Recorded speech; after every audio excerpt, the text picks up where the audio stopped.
Welcome back to Zack Talks Shop. Listen, I asked you people out there on YouTube, what was the biggest decision of your life? Didn't have to be HVAC, didn't have to be relating to your car or how many trees are in your yard.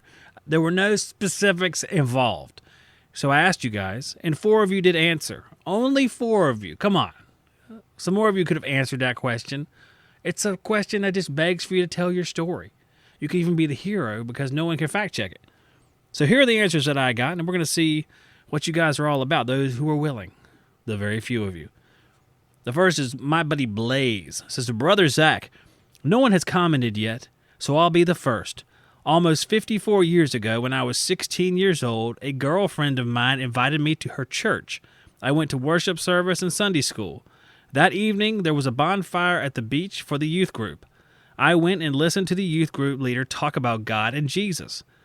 As there was a time for prayer, I remember praying to God that if he was out there to find me. My life hasn't been the same since. I'm now 70. The road hasn't always been easy, but God has never failed me, even though I've failed him many times. God bless. What a good comment from Blaze. I'm with you, Blaze, 100%. I think there's a God out there, and the greatest decision, if you do believe like we do, is your decision to follow him. Because there will be no greater decision, because that's an eternal decision. Now, decisions can appear larger or smaller in the moment, because something that directly affects you negatively that day that you make a decision, yeah, that can seem imposing. But in the grand scheme of things, if we back up far away from our problems, then following Jesus, I think, is number one too. But it doesn't have to be what you wrote. You could write whatever you wanted. Maybe you weren't thinking about that. Maybe you're thinking about something else. Like I said, things take over our lives periodically, come in and out of our lives, and dominate our lives, sometimes overshadowing God. And that's an issue that we all face. So let's see what everybody else wrote. Jeff's HVAC Adventures writes, to stay with my wife, even though it was super bumpy and rough the first year we were together, 2013. She kept me off drugs and out of jail. 11 years later, I look back on that year as the best year of my life. Without her, I would be in jail on drugs or worse. Now, that's something else that a lot of us have dealt with, addiction to something. Now, there's the some things that get you in jail, and there's the some things that just plain old dominate your life and can ruin it. Whether it be your addiction to food, or gambling, or drugs, or whatever, prescription pills. You can be addicted to many things. You can be addicted to staring at your cell phone. And even though that's something that's widely accepted, because a lot of us stare at our cell phones for hours on end, flipping through TikTok or Instagram or MySpace or whatever. You might be checking out MySpace. You know what? You're probably on MySpace. It's probably where you're at. But it's an intoxicating thing because you're able to build yourself as a brand. There's no more narcissistic thought than I'm going to build my brand. It just sounds like the douchiest thing you can possibly say. I'm working on my brand today. I'm working on my brand. I'm going to get out my brand. It just seems like a douchey thing to say. Now, I'm sure that all the people that work on their brands aren't douches. I'm just saying, to me, it sounds kind of douchey. I've said the word douche way too much here at the beginning of this particular podcast, and I apologize. I will not say the D word, for the rest of the show, probably. Unless I forget that I promised that, or I record a segment on a different day where I do not remember the stipulations of the deal. And I'm sorry. But that's wonderful, going back to what really matters here. It's wonderful that Jeff was able to overcome his drug addiction, stay out of jail, because a lot of us are like, well, that would never happen to me. Wow, you'd be surprised what could happen to you. You know what? I think that all of us are susceptible to certain things, and some of us can't see it. I think a lot of us, maybe you had a good run in life, not many bad things happened to you.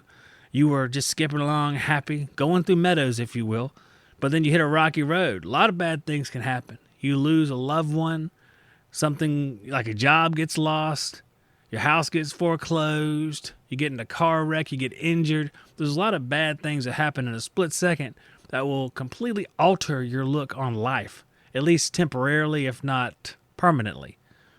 It's hard to deal with those things. It's hard to overcome those things, especially when you're in the middle of it. A lot of us say, hey man, why don't you just get off drugs? But when you're in the middle of an addiction, you don't see it that way. You see it as, this is the only way for me to stay stable, Got to keep taking this stuff. I'm afraid to go off of it because if I go off of it, then you go into withdrawal. And withdrawal can be just as bad as anything else that happens. And that's a scary thing. It's a habit that gets ingrained into you. I smoked cigarettes for a long, long time, and it was hard to quit smoking, but I did after a while. I was smoking for about 10 to 15 years, somewhere in there. And I decided to quit after my twins were born when I was 27. It was a very difficult thing for me to do, but it finally stuck. But I'm super glad it did stick. The next one's from my buddy Brandon. The decision to adopt his daughter. Best thing I've ever done. You know, that can be a scary thing right there too, I would imagine. I've never been part of an adoption process, but you're getting somebody who's not your blood. So I would be worried, hey, what if I don't love this kid like they were my blood? I'd be worried about that because no matter what you say is going to happen, sometimes you do something and then feelings kind of come up inside of you that you weren't planning for. So I would be worried about saying, hey, man, that's not my real kid. Just as I would be worried about them going, you're not my real parent. Be worried about having a bond, a normal bond like a father-daughter bond. It takes guts to do that. And it's a great thing to do because you take somebody that might not have a family or at least a good family and you give them that. That's a really great thing to do. And a big burden to take on yourself that you don't have to. So, way to go, Brandon. That was a good thing, man. Next one comes from Zindel. It says Zindel. To take a risk and apply at my current job.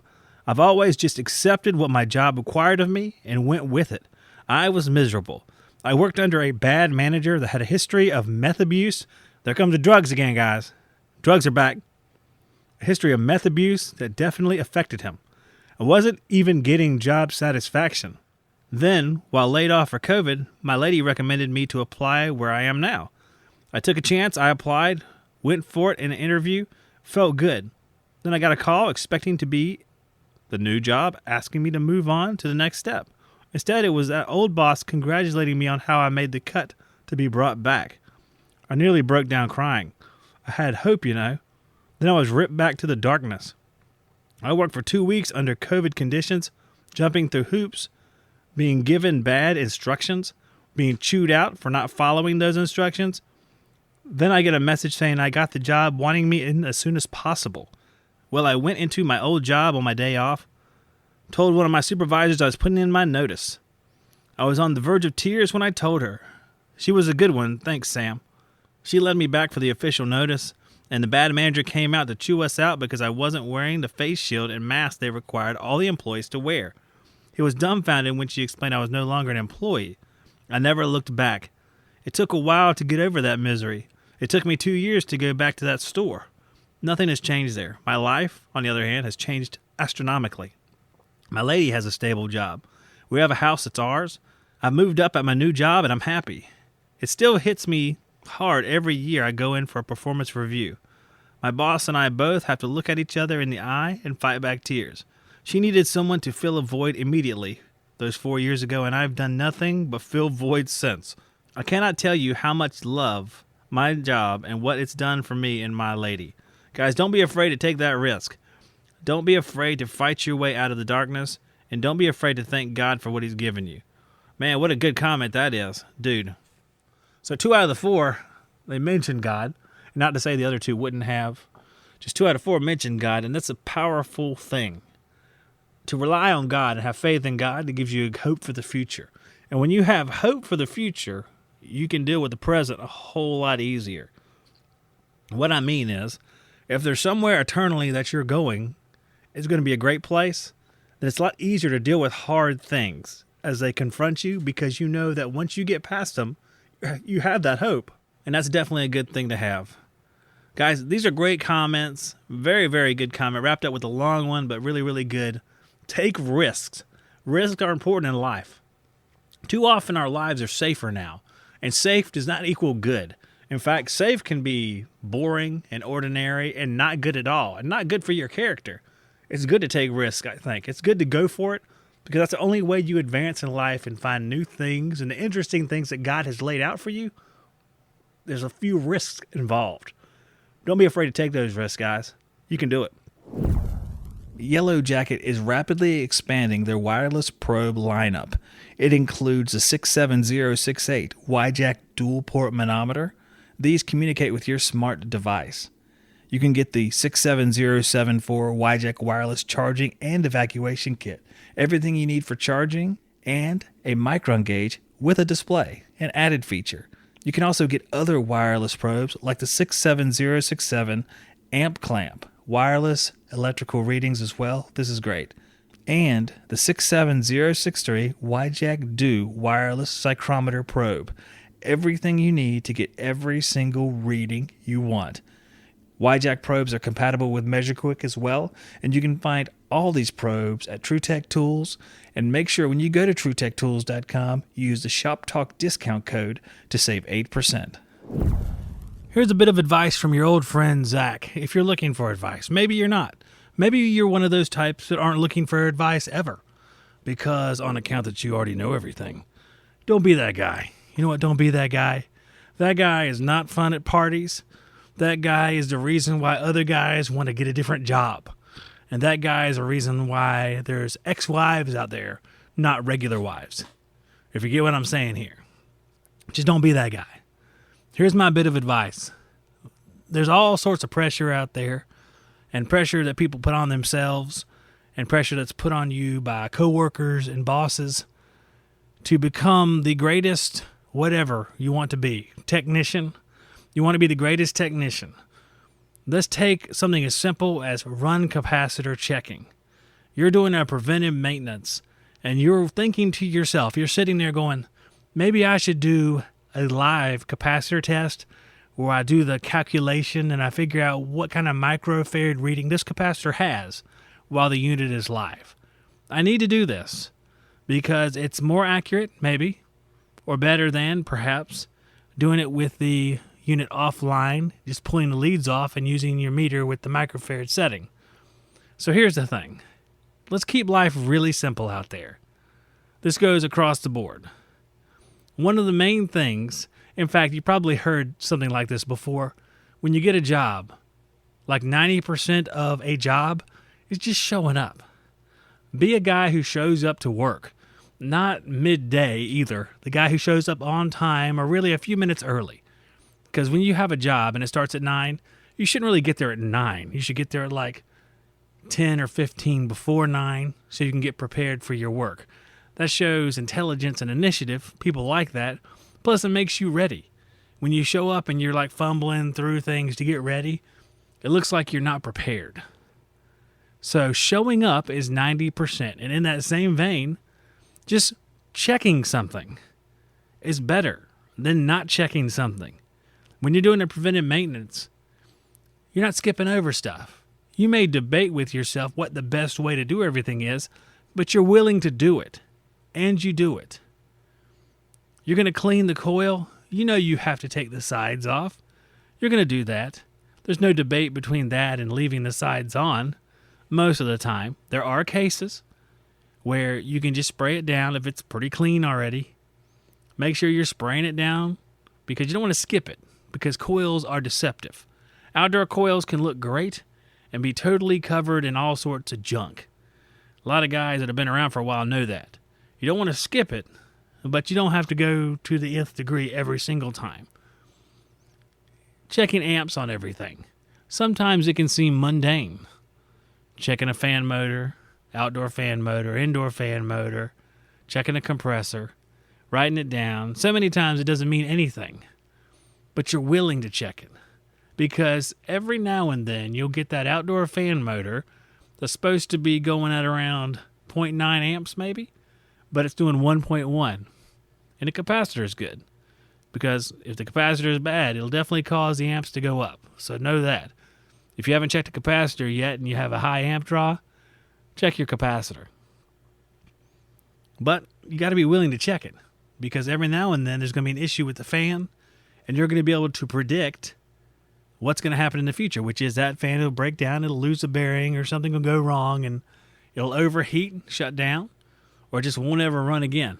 And you'll be able to predict that because you're willing to check these things, which 99% of the time don't tell you when something's going to fail. They just confirm that it's working.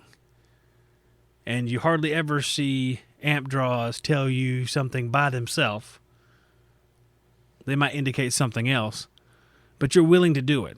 And I think that's one of the most important things. You may not be the smartest guy that's ever lived. There's only one of those guys, mind you. There can only be one smartest guy who's ever lived. And he's probably already lived. You know what I'm saying? It's too late for that.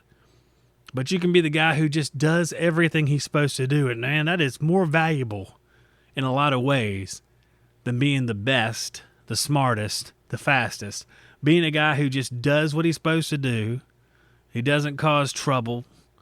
He shows up on time. That's a guy you want to keep forever. That guy's the guy that owns the company.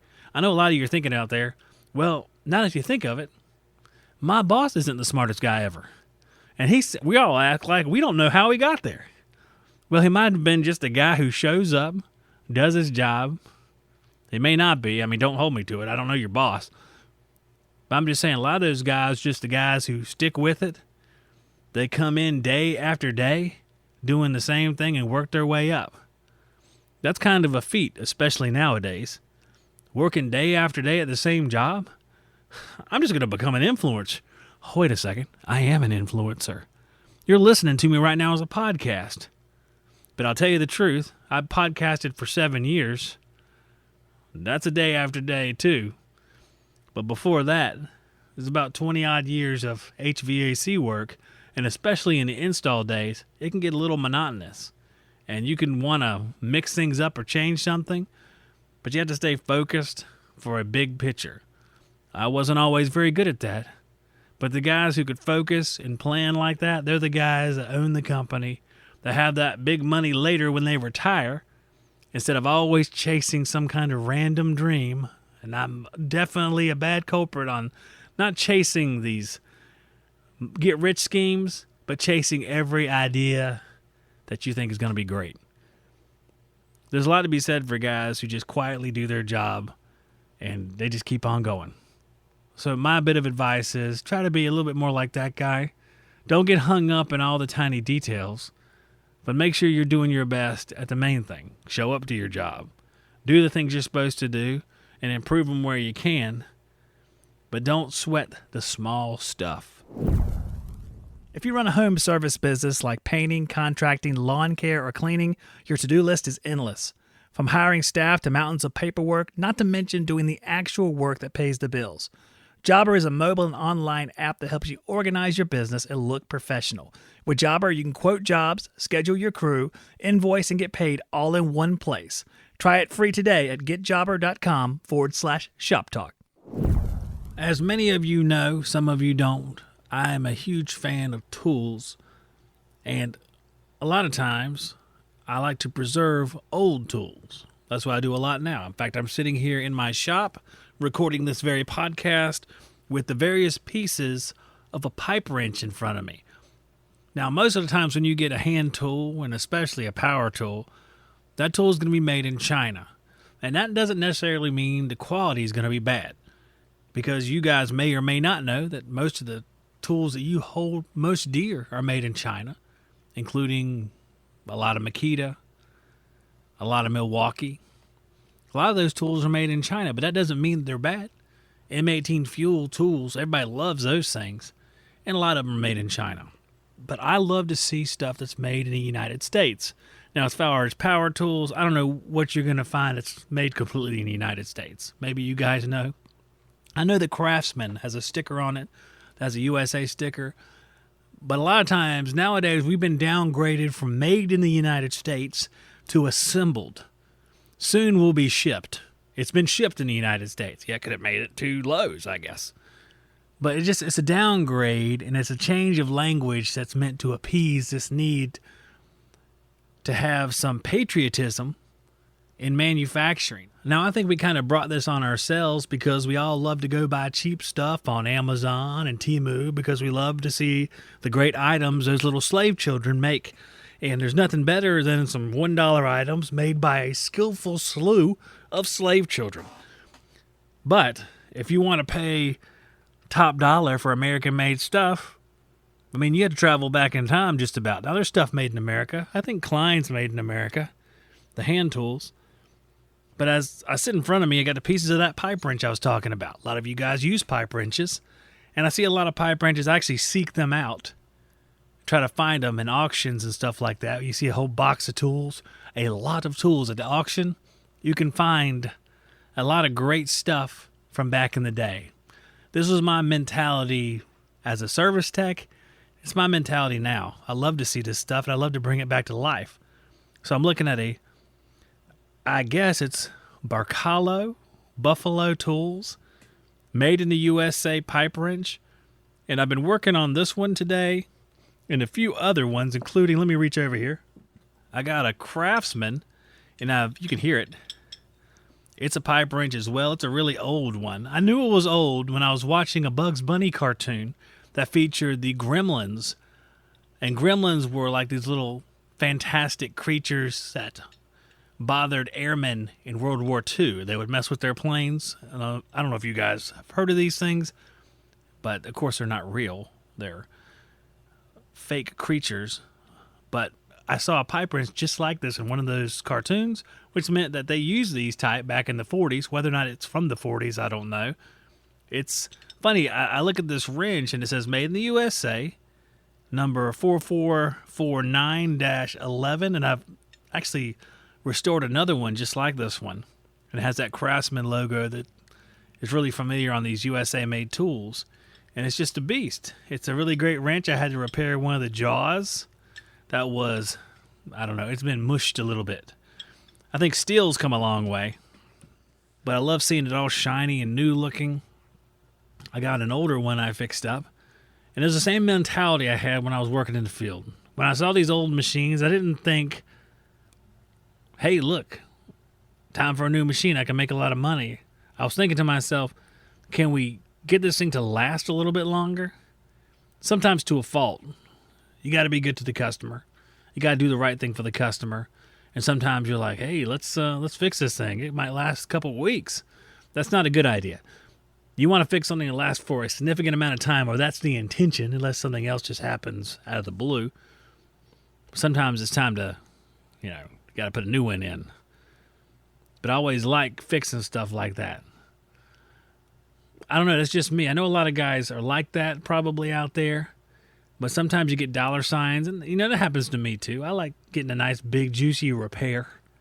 Make a lot of money because it's a good way to provide for your family. Doing capacitors a lot, it doesn't cut the mustard. But I always like seeing things that were made back in the day.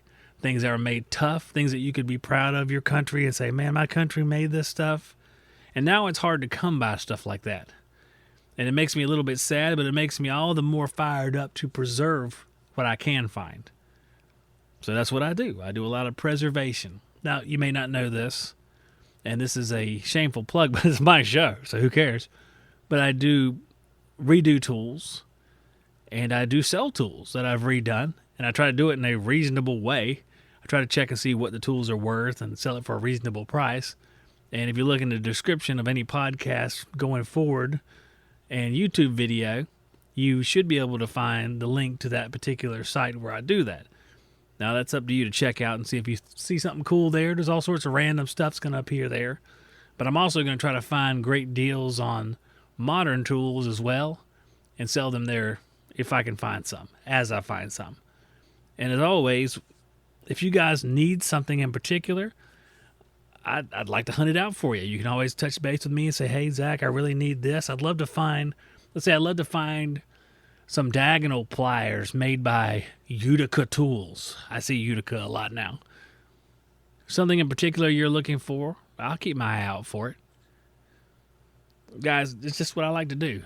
And I hope you have something in life that gives you joy, HVAC work, the love of a woman, your children, beautiful sunsets, whatever, country music, I don't care. Tay-Tay Swift, like listening to Tay-Tay Swift? More power to you. I wouldn't go shouting that off the rooftop, not in this industry. You might catch a little bit of a ridiculing seminar. But not from me. I love Tay-Tay. She's all right. But I'm going to get out of here before y'all start talking about me under your breath. As always, thank you for listening, everybody. God bless every single one of you. And I hope I see you on the next one.